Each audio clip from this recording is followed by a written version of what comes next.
Georges, thank you so much for joining me on the podcast today. It's really good to have you on. Of course, we're going to have a great chat and everything. I'm sure there'll be a few laughs along the way. But firstly, how are you? I'm good, thank you, Becky. How are you? You good?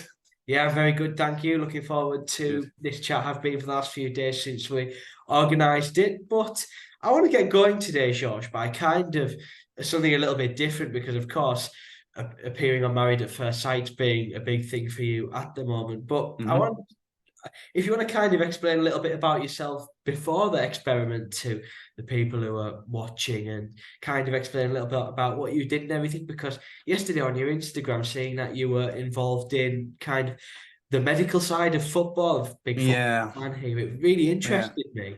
yeah. I used to. So when I was younger, I was a rugby player. You know, I retired myself. I made the decision. I often picked up lots of injuries and kind of knew that I would never work behind a desk, and always knew that I would end up working in sport again. So it's actually quite a nice little story. I ended up retiring at like 21, 22 from rugby, decided to go back into education because I didn't finish my education due to being scouted to play in France as a rugby player. And I basically did my pre-university course. I then did my university degree. And I said to myself in my first year at uni, I said, don't worry about your grades, just make yourself employable. Yeah, absolutely. So I promised myself, I said, make yourself employable. And actually, out of my cohort of 30 people, I think I was the only person who worked in full-time sport, or if not one of two that worked in full-time sport post-uni. So so my degree is in sports rehabilitation, which is basically all of the MSK that a physio would learn. So MSK is musculoskeletal. So anything to do with the actual body, like muscular injuries, tissue injuries, bones, ligaments, that area. And worked at Bristol City. So I did my degree and I did my placement at Bristol City. And then after my placement, my boss's boss and obviously my boss were really impressed with my work ethic. They knew that I didn't know everything compared to a lot of students who know everything, but they knew that the players liked me. I would always be in before everyone else, and my work ethic was through the roof. So Yeah. they kind of were like, well, you know what, this guy can cover quite a few areas because he's got quite a big, knowledge, but, maybe we need to kind of help him hone in his skills. So they really helped me with my skills, but I also helped them by being like jack of all trades kind of everywhere, and did that. And then I kind of learned from them because obviously championship club, that's pretty big, right? Yeah. Well, yeah, because I'm based in Middlesbrough, so obviously my Yeah, team. Borough fan. Yeah, so I'm used to obviously seeing Nice. Bristol City at the Riverside. Both Yeah, spent quite a lot nice. of years in the Championship now. Yeah, yeah. Yeah, And so I did them, and then I did Hereford. So I was in charge there, and that was because my boss had a text message off someone that he played football with at uni who went, we're looking for a physio, we're looking for a medical professional. Do you have one? And he went, actually, yeah, I do. So obviously I put both those two jobs together, which made a good salary. COVID happened, stopped, applied at Aldershot, got the Aldershot job, stayed there for 2 years. Stupidly left Aldershot because I was promised double the money at Barnet Football Club. Double the money. And they lied to me. They lied through their teeth. They promised me 3 individual contracts. And I got there and they gave me my football contract. I never got the bonuses I was promised. I used to make loads of money from university students because I had a really good system. I had a really good system in place for St. Mary's University. And the day that the students arrived, they turned around and went, oh, we never agreed that. So that was 3 things. And then I was promised X amount of money to look after private clients. Well, they didn't have any private clients. kind of took your So they eyes just off, really. Yeah, absolutely ruined me financially. I was losing money because I was going to move because the money was so good. I was like, well, I'll just move nearer. So I was up every day at 5 o'clock, right? And I would be at the training ground an hour before everyone. Still my work rate, still nothing changed. My standards were still high, but they just screwed me. And they are the most poisonous place in the world. That's poor for a professional football club. It's not. It's very common. Yeah, is it really? Yeah, it's so common. They're probably one of the biggest culprits for it. So yeah, but it is what it is. It's done, and my life is so much better without them and their toxic culture. Absolutely. Sometimes you realise you're better without something, don't you? And of course, that looks. Which is why I now do my own private stuff. I have my own private rehabilitation. I'm like a rehab specialist now. So I've got like online coaching. So I help people lose weight or get stronger or gain in muscle mass. So kind of fitness orientated. And then I have the injury prevention and the injury rehabilitation side of things, along with massage as well. So I've kind of covered that whole remit now from my own back, instead of it being like, let's work in a professional football club where it's an amazing job. It's so fun. I used to love going to Notts County away because there'd be 10,000 fans, or Wrexham away. Like my last season was obviously last year when Wrexham beat Barnet 7-5. That was an incredible game to be at. So were you at Barnet last season then? Yeah, so I was there. So I obviously quit just before the show. But yeah, I was there last year. So last season. I bet traveling to Wrexham was an experience. Well, I've been a couple of times. I went in COVID. So that was my first time there in COVID. And that was really like eerie because it was just a dead stadium. No one there. Because obviously protocols were different in Wales actually at the time. So obviously they had different protocols to the UK. But yeah, all in all, used to love working in football. An amazing job. An amazing experience. I've made some friends for life, and I've learned some real lessons. Never believe someone's words. Yeah, I think that's a good motto. But I guess like working in football, you could kind of obviously take your experiences and then do your own thing now, because obviously you've learned so much from being at a football club. Yeah, exactly. Usually do that. But talking of Barnet, Deb, of course, leaving to go on Married at First Sight. How was that for you? Of course, it was probably obviously something you wanted to do, but did it take a while to obviously think about? Because like you just said off camera, there was a lot of sacrifices you almost had to make to go on this show. Yeah, I think the thing that made leaving my job the easy part was that I was so unhappy. Like I don't struggle with mental health, but I was signed off because I was absolutely destroyed by the way they treated me. And every time I went back at them, it was just another legal letter after another legal letter, because the chairman he's like CEO of like 50 companies. He's got more money than sense. He's the kind of bloke that would take you to court over 50 quid. And he wouldn't care if it cost him court fees because he's got that much money. And he is the most putrid man out there. He's vile. I hope no one ever has to deal with him. Although I think half the nation who has ever had to deal with him feels the same way about him. So, but yeah, it was a lot of sacrifice. I will definitely give you that. It was very much like, luckily I wanted to leave my job anyway. So that wasn't really the sacrifice. It was I still had clients. I had like 15, 20 clients, and like, I'm still struggling to build up to that again. So you get what I mean? Like I left clients, and obviously I fixed a lot of my clients. That's what you got to remember with my job.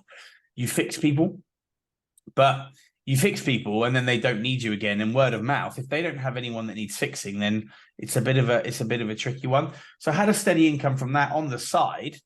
And I've obviously come back, and, you take that risk.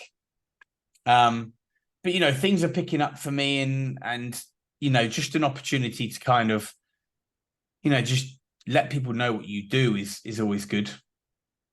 Absolutely. And I'm sure obviously like, being on MAFS will obviously doing stuff like this will give you obviously the platform to chat about things like that. I want to ask, because this is something I always wonder, when was the process recorded? So when did you have to kind of leave all of this behind to go on the process? So we got married the day before my 30th. So I actually turned 30 the day we flew to Thailand on our honeymoon. So it was obviously the process, the whole process before the experiment starts around October. Yeah, probably October time. So October last year, then, really. Yeah, and then obviously I found out around December, January time that I had a match. And then obviously things kind of start to get real. And then all of a sudden it's like, this is what you need. This is where you might be going. This is the itinerary. La-di-da-di-da, pack for X amount of weeks. And I had like 8 bags. 8 bags. Because I was like, I don't know how long I'm here for. I might be here for a week. I might be here for the wedding day, and I might be like, this is not for me. And yeah, it was just, so it was all filmed from start of March. I think the first couples were end of February. So we're talking 27th, 28th.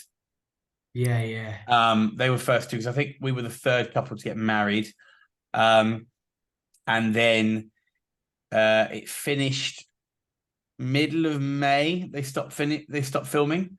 And then the reunion was end of June, start of July.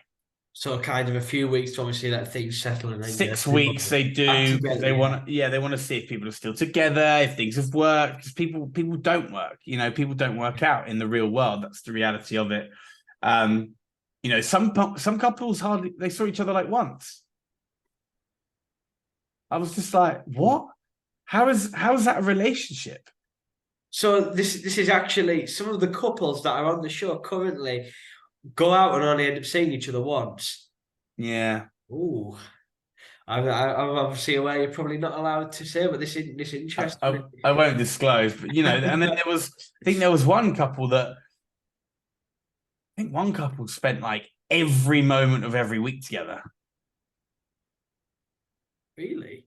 Yeah. And then, like not live together, but they lived at someone else's. And yeah, just again, I won't give too much away. But it was very eye-opening, because there's no correct way to do a relationship. That's what people have to remember. There is no one set way to do a relationship. It's about finding someone who does a relationship the same way as you, or is willing to compromise or make those changes. Yeah, absolutely. I bet it's certainly different seeing how people get on the outside compared to the experiment. That's why I'm excited to see this reunion and see what goes on and everything. But yeah, if we go back to the beginning of your marriage with Peggy, obviously you two had a very strong wedding day. How was it when you first met Peggy for the first time? I mean, I was very happy. Yeah, I mean, I can still say it to this day.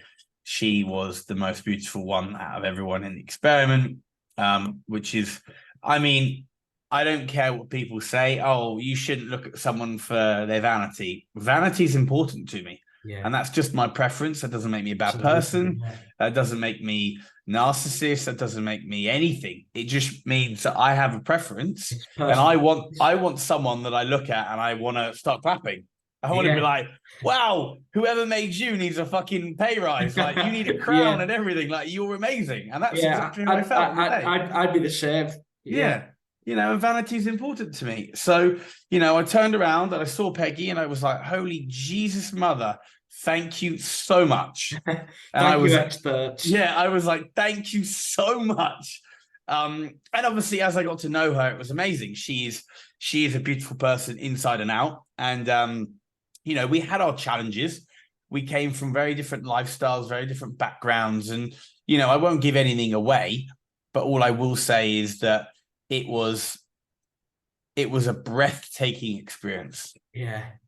I think kind of whatever happens on the show, it's still always an experience to obviously look back on quite fondly, whatever happens. But on that wedding day, I want to speak about Hollie. What was that like when you first met Hollie for the first time? So, Hurricane Hollie, where do I start? I actually really liked Hollie. Yeah. I really liked Hollie, got on with her very well. But she was like any big sister. Yeah. She was just looking out for her younger sister, and that was it. And Obviously, further down the line, there's another encounter with Hollie. I'm assuming you're up to date, so you would have seen in-law in week, last week. and that was obviously another moment where I met Hollie, and we don't clash. We just have different views on life, and that's totally normal. They're very, very family orientated. They have a huge family. I love my family. I have a very, very good, strong, close family that I love, but I have a very different view to how their family is, and that's fine. One thing I said to Peggy on the experiment was, I'm a proper gent, but I've got modern day views on things because there's 101 ways to earn money nowadays. Absolutely. Whereas I think that their views were a man should own a business, or he should work in the city, or this, that, and the other. He shouldn't have another style of job. But we're in a modern, we're 2023, and I am I'm very open to I have my own business. It might not be as successful as I want it to be right now, but I still have my own thing. And I have about 20 ideas that go through my brain a day. And then I have to write maybe one or two of them down. And then at the end of every month, I look at them all and I go, that was rubbish. That's a great one. Can that happen? And that's what I'm like. And I will get to a point one day where I start making them become reality, and they do become real. Yeah, absolutely. I think, speaking of that there, though, about how kind of her family maybe thought that, I think that is the thing sometimes on Married at First Sight. The families can kind of have an influence on like what they think of things and everything. I mean, yeah, but they're fully entitled to. That's why I didn't have my family involved. I didn't want them involved. For whatever reason, that's for me to know, and obviously no one else needs to know. But they weren't involved. Like, I'm very close with them. Yeah.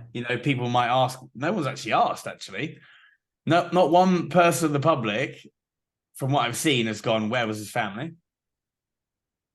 Which is quite interesting, right? I think it's probably kind of respecting your privacy as well, because that as well. If it's the way you want it, then obviously that's for you to know. Yeah. But it is a modern day world that we live in. But going back onto Hollie quickly, Hollie is a sweetheart. Like, she's a brilliant woman. She's just looking out for her sister. That's all she wants. She wants her sister to be happy.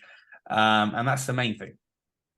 Yeah, I think she like you say, she's kind of the typical older sister who just wants to look out for their younger sister and make sure they're getting the best and everything. But was it intimidating? I remember what made me laugh was you before in-laws week. I remember you were just saying to the cameras how you were terrified and really nervous of her coming back in again.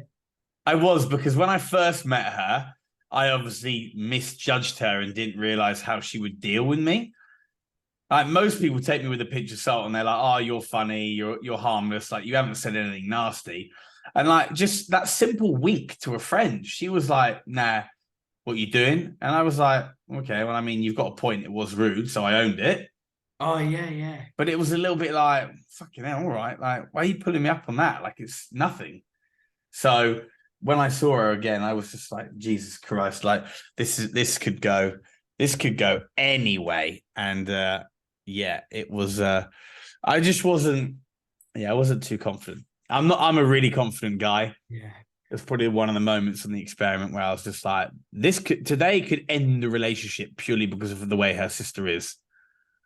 I was looking forward to that all along when she came up, because I was excited to see kind of what she was doing. Whether she'd kind of take a foot off the gas with you, or whether she'd pile it on again. But do you know what? I don't think it was as bad as some people expected. What did you think? Yeah, to be fair, the day went really well. Like, the day went really well. We had lovely conversations. We had a really nice time. It was nice to obviously see Peggy's mum, Pat, and Hollie again. It was great to see my best man, Cam. And we had a really nice lunch. And we had lots of conversation about everything and anything. Yeah. But I don't think Hollie was too harsh on me, to be fair. I think she was in her right to question a few things, but it was all good in the end. Obviously, we do only see the bits the TV want us and Channel 4 want us to see because Yeah. but I imagine there was like some nice conversations with Holly just about other things in general rather than the bits that Channel 4 have decided to put on the show. Yeah, I mean, I don't really like to talk about the edit, so I won't. But all I will say is that we had, like I said, we had nice conversations. The day went really well. That was only a snippet of what you saw. But like all in all, it was a good day. It was a really nice day, and it was nice to obviously get to know them a little bit better and spend some more time with Peggy's family because I know how important they are to her, which is why I was nervous. Yeah. Yeah, because the family is obviously quite an important thing in the process. But Mm. one thing you did get pulled up on, and I think if we obviously go back to the honeymoon went extremely well until Peggy found out about this. But it was the gaming and the Yeah. scripting. So could you just tell me a little bit about that and tell me about what you do with your gaming anyway, George? Yeah, so I'm a variety content creator as a hobby, and I live stream me playing games online. So I'm Yeah, currently at my setup as we speak. So if you saw it, you'd be like, "Oh wow, that's quite cool." yeah, it looked like a Um, good setup when you came. yeah. So, I've got a really nice community, and Twitch is a very laughy, jokey kind of thing to do. And I've done it for a little while. And all I do is I play games, I have a laugh, I chat with my community, and they're amazing. Like they've been so supportive recently. And my channel's called French Bertie, and you get channel points. And I like to put some effort into my hobbies. So obviously I've named my channel points Baguette points. And, Yeah. how do you explain something to someone that has no clue and it doesn't really want to understand? And that's exactly how it went down. So obviously I tried to explain that baguettes are a currency, and that for watching, you earn these currency. So let's say you watch me for an hour, you earn 200 baguettes. Oh yeah. Okay. Great. Can you spend them on anything? Well, everything has a price, and you have to have a look and you have to scroll down. 200 baguettes probably won't get you anything, but 500 baguettes will mean hydrate. And a hydrate means I'll have a drink. If I have a water, if I have a coffee, if I have an energy drink, I will take a drink and I have a swig. So it's a good way to keep me hydrated. Yeah. So I obviously, during COVID and lockdown, had press ups and squats. Now I'd stopped doing press ups because I changed camera, and I used to be able to angle my camera, whereas now it's just on a fixed one. So it stays at fixed height. So I can't, when I do press ups, change the angle so people can see me. Yeah. Oh yeah. So I could only do squats because it meant that I could then just wouldn't have to do anything. But obviously, Peggy thought it was sexual, and it's not sexual. Like I'm fully clothed. Like the video you'll see tonight, my genitals are not on show.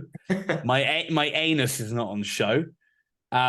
So like there's nothing sexual about it. And if someone wants to make it sexual in their mind, fine. But it is not sexual. On my channel, it is not sexual. I I felt for you when there was a little bit of a dispute over this because I'm obviously young too, so I understand the world of gaming. Yeah. I know all about it, and I know obviously people have subscribers, they have Yes. and they do stuff for them. It's a natural thing It's a to bit of do with fun, game. right? Yeah, and like you said, it wasn't sexual, and No. it made me laugh really because I actually thought it was quite funny, and I really I don't think there was anything wrong with it. I just think, and obviously we're men as well. Men like to have a laugh, and that's We just our do. nature. So I did feel for you when that happened. Yeah, to be fair, I've had a lot of people flock to my channel ever since, being like, "You're hilarious, you're so fun." Like, I love how like down to earth you are. I've had men and women in my DMs, in my request boxes, being like, "Never change. You haven't done anything wrong." And like, the main thing is, I don't change on the show. In my opinion, I only make improvements, and I just work on things that I needed to work on. Um, but at the end of the day, it is a bit of fun. It is a lot of fun, and it's something that I do a minimum 3 times a week. you know, So still doing it now, and yeah, it's just French Bertie on Twitch. still French Bertie on Twitch. I'm on YouTube. I'm on everything. Obviously the live streams are on Twitch. Although that's probably going to change. I'm probably going to do it on a couple of channels now because they've changed their policies. But like, I post on my Instagram, I post on my TikTok, I post on my YouTube, I post on like Facebook even. Like, I found that posting on Facebook recently, like, is incredible. Really, yeah. Like, out of nowhere, just started randomly posting on audience. Facebook, and people are like, "Oh my god, it's the guy from Married at First Sight. How's the scoring? How's your wife?" And I'm just like, "Oh my god!" But like, this obviously means that there's loads of traction because people are now recognizing me, Yeah. and it's crazy. Yeah, I bet it's what's it like being recognised? Have you ever been recognised, obviously online, but have you ever been recognised out in the street? All the time. Ever since the end of week 2, I don't think there's a day where I don't get at least spoken to by one person. Yeah. Yeah, every day. And I didn't think it was going to be like that. Even at the gym, even at the gym, people are like talking to me about the show and stuff. And who was it? Was it today? Yeah, it was. I was at the supermarket, and I just heard someone go, "Oh, it's Georges," and I turn around, and he's like, "You're right, mate." And I'm like, "All right, pal." Like, it's harmless. You're just getting some milk and then somebody shouting you. Yeah, exactly. Can't even go to the shops anymore without being approached. But it doesn't bother me. Like, I'm not gonna act like it bothers me, because it really doesn't. It is all, it goes in my character. It's just, I don't care. I'm very laughy, jokey. If you want to say hi, say hi. Like, I went to Liverpool yesterday for a podcast. The second I sat down on a 3-hour train, someone approached me and they went, "Oh my God, can I ask you all these questions?" And I'm there just like, I am stuck for 3 hours. Doesn't bother me. It really doesn't. I did some work. She was really appreciative. The gentleman in front recognized me. So, it's nice to just chat with people and get to know a little bit about their stories as well. Yeah, but I bet that's really nice. It just shows how popular the show is as well. If obviously all of these people are saying, But I'm a big people person. So for yeah, me, if someone stops me and wants to talk to me, I will always give people 5 minutes. If I could spare 5 minutes, I will spare 5 minutes. I think that's really, really good. Obviously, giving people a support back for obviously supporting you. Yeah. It's true. Like, I'm not a malicious person. So for me, if someone's going to be confident enough to be like, "Oh, are you Georges from MAFS?" I'll be like, "Yeah, hi." And I always shake their hand, and I'm always like, "Sorry, what's your name?" Like, I want to know who you are. Yeah, Because how many people are like, "Oh, well, you know who I am. I don't care about you." I'm not that bloke. I have people be like, "Oh, hi, Georges." And I'm like, "Hi, what's your name? Who are you?" Like, learn a bit introduce about yourself, yeah. away from, like, "Oh, nice. Who's your favorite couple?" Just a couple of questions. And they're like, "Not you and Peggy." And I'm like, "Well, goodbye then." "Fuck you." Bam, headbutt, off I go. That would be one way to get on the wrong side of it. Wouldn't it? Yeah. Just headlined in the Sun. Yeah. Married at first sight, Georges headbutts fan after.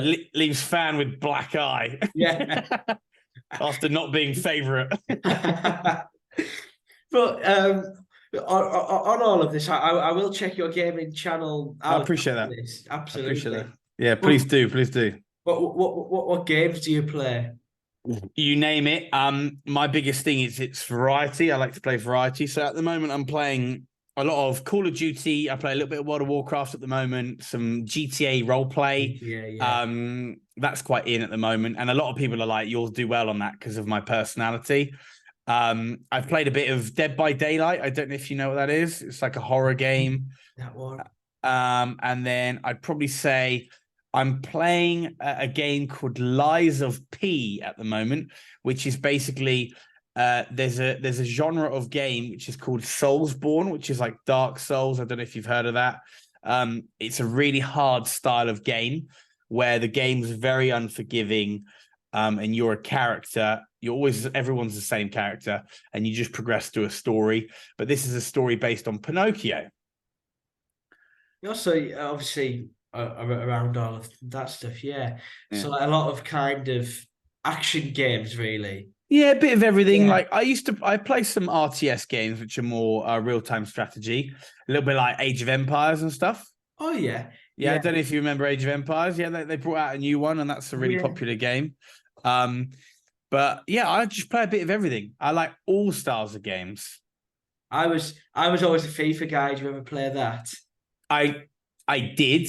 This is so last year was the first time I brought it in about 3 years. Yeah. And I don't play it. I haven't bought it this year. And I also used to play Football Manager because I'm obviously in the Oh game. yeah. I'm in Oh, it, so oh yes, because Football Manager's more detailed, isn't it? And obviously, it you get is. obviously the real physio. Yeah. So So it's like quite cool. you Used can to have put 13 out of 20 physio. I was like, I'll take that. I'll take that.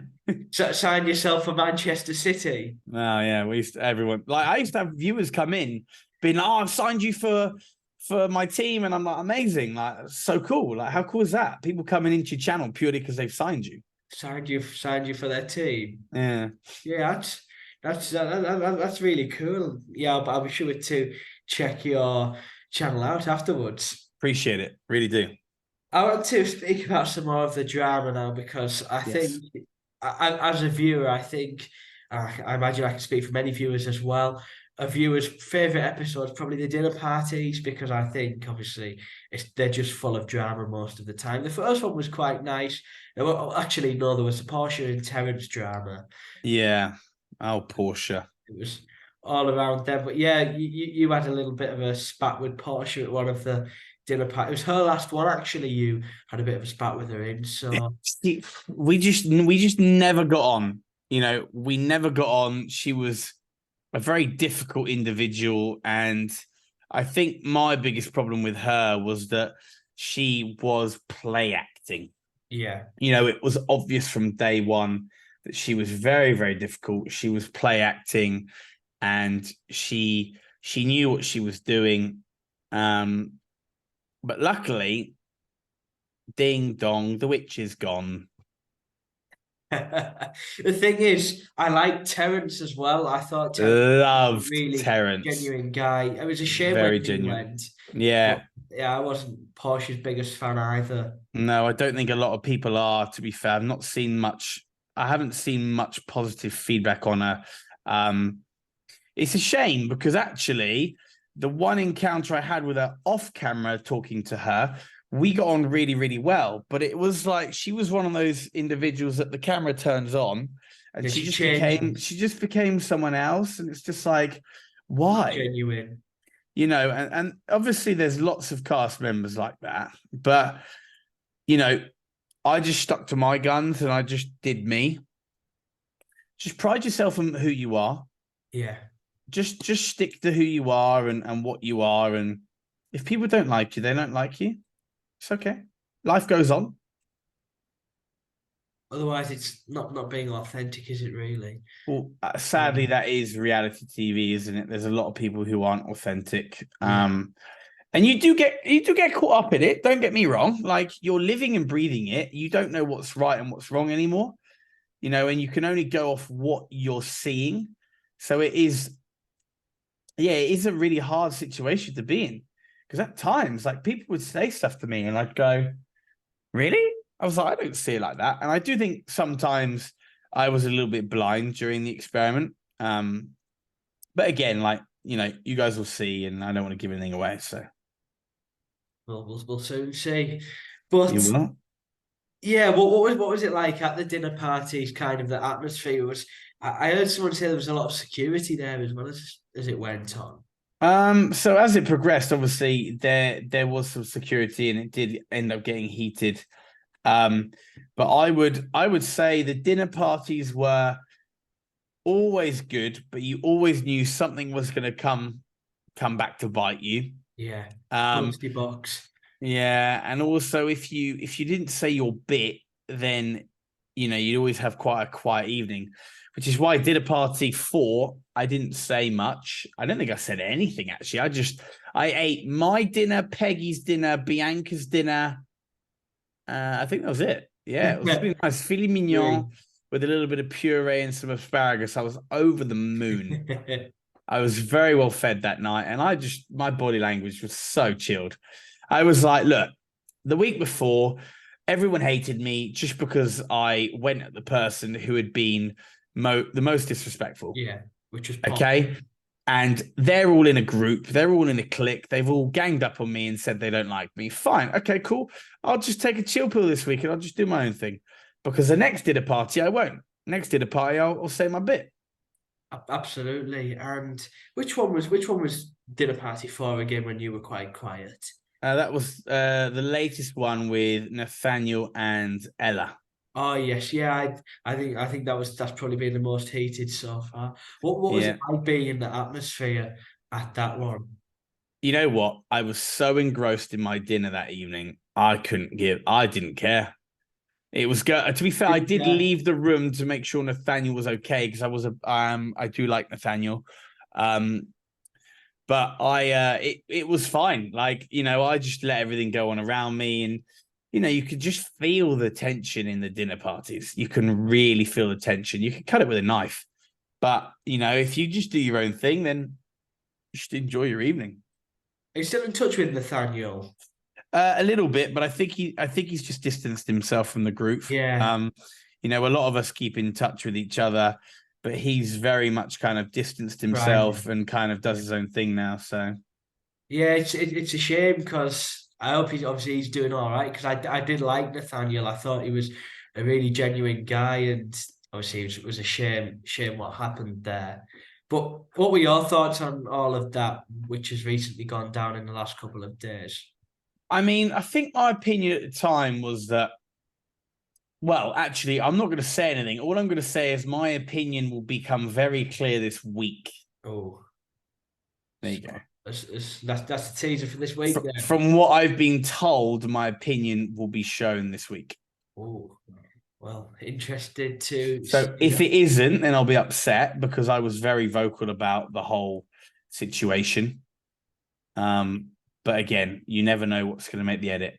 So this is still obviously going to go on for a few more days, and I imagine. Yeah. Like there's obviously the aftermath and the kind of the breakout. Yeah, isn't it? It's kind of like the pieces and the pieces kind of being picked up and whatnot. So yeah. And obviously, like people in the group that defended other members and potentially, yeah. So yeah, there is, and you know what? That's the thing. There is so much that goes on afterwards that people don't realize. There's it's not just the situation, and then they go and cut, and that's it. Yeah, it's obviously because we only see an hour, so obviously there's a lot more that's going on and everything. Yeah. So I imagine it's bound to happen. If I asked you though, Georges, one moment so far that's been your favourite this series, what would you pick? My favourite moment so far in the series would probably have to be my honeymoon with Peggy. Yeah, I think that went really well. Because I thought it went, and I think it was a really fair representation of actually how it went.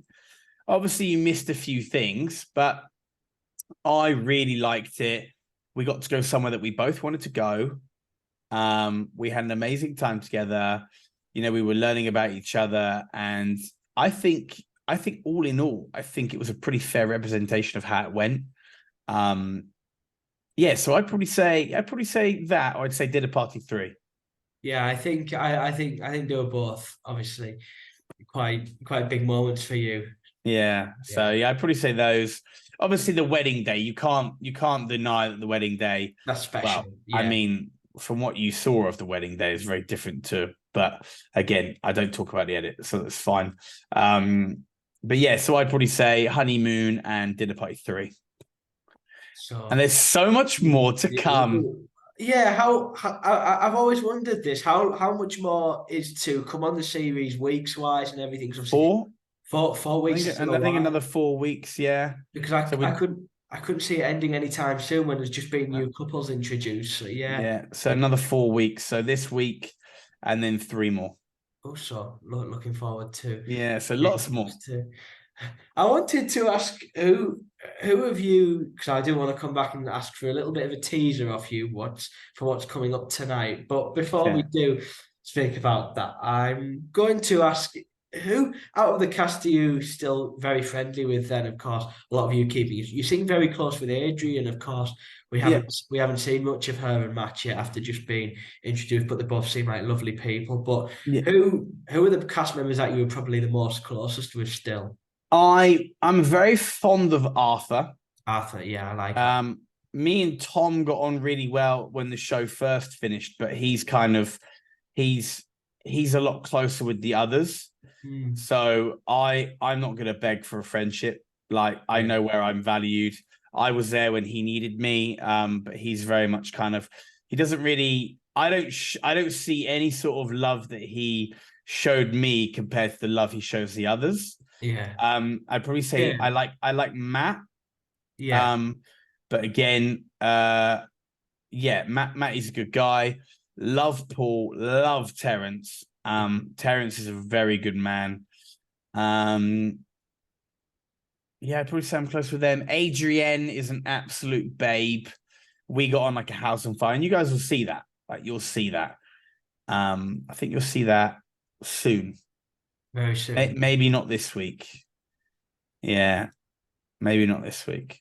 And then I actually get on with Laura now after the show. Yeah, I like Laura. I think she's quite genuine. Yeah, Yeah, she's a good egg. She's obviously got a lot going on at the moment, but me and her didn't get on well during the show. Again, my opinion of that will become very clear this week. But I like her now. it sounds like there's a lot coming up this week. Who knows? You wanted teasers. Well, absolutely, and that leads me on because I want to ask you. Of course, this is obviously we've spoke earlier on today, but we are getting this up before the episode. So, do you want to give a teaser of what's coming up tonight? Because of course, it's what is it again? It's LoveHate week. LoveHate, that is, yeah. Yeah, LoveHate week, and this is a brilliant week and a great episode because it brings up things that some people don't want to talk about. Yeah. So yeah, it's a really tough one. But yeah, all I'm going to say is be prepared for some arguments. Fireworks. Yes, very much so. I'm excited because obviously there was a big build-up of drama last week. It sounds like it's going to continue. It doesn't stop. Trust me, it comes thick and fast. Fantastic, and I really look forward to seeing that. But I think that obviously it brings us to a close today. I can't wait to see the episode very soon. But I've really enjoyed chatting with you, Georges, and I'd like to thank you so much for coming on, telling your story. I've enjoyed learning about you and then obviously talking about MAFS. It's been great to chat with you. Thank you. I really appreciate your time and thanks for having me on. And hopefully we could do it again sometime. Absolutely.